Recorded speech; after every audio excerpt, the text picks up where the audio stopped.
दाट लोकवस्तीत भंगार दुकानाला भीषण आग. अवैध व्यवसायावर पुन्हा प्रश्नचिन्ह. नीरा बारामती मार्गालगत भर लोकवस्तीत असलेल्या एका भंगार दुकानाला शुक्रवारी दिनांक 19 रोजी पहाटे 2च्या सुमारास भीषण आग लागून मोठे नुकसान झाले. या आगीत दुकानातील मोठ्या प्रमाणातील भंगार साहित्य पूर्णतः जळून खाक झाले. सुदैवाने कोणतीही जीवितहानी झाली नाही. मात्र दाट लोकवस्तीत सुरू असलेल्या कथित अवैध भंगार व्यवसायामुळे नागरिकांच्या सुरक्षेचा प्रश्न पुन्हा ऐरणीवर आला आहे. मिळालेल्या माहितीनुसार पहाटेच्या सुमारास अचानक दुकानातून धूर व आगीचे लोळ बाहेर पडू लागल्याचं स्थानिकांच्या निदर्शनास आलं. नागरिकांनी तात्काळ आग विझवण्याचा प्रयत्न केला, तसेच संबंधित यंत्रणांना माहिती दिली. काही वेळातच आगीने रौद्र रूप धारण केल्याने दुकानातील संपूर्ण भंगार साहित्य जळून खाक झाले. घटनेच्या वेळी परिसरातील नागरिकांमध्ये भीतीचे वातावरण निर्माण झाले होते.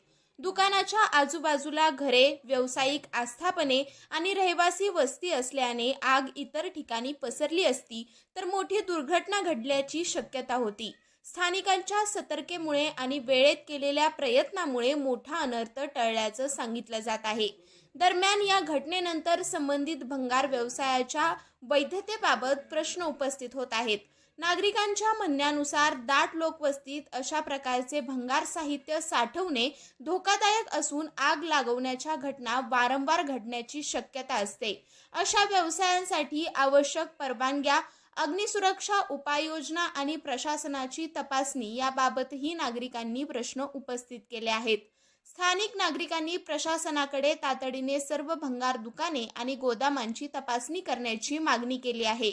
विशेषतः रहिवासी भागात सुरू असलेल्या अवैध आणि नियमबाह्य व्यवसायावर कठोर कारवाई करून नागरिकांच्या जीविताचे संरक्षण करावे अशी मागणी जोर धरू लागली आहे.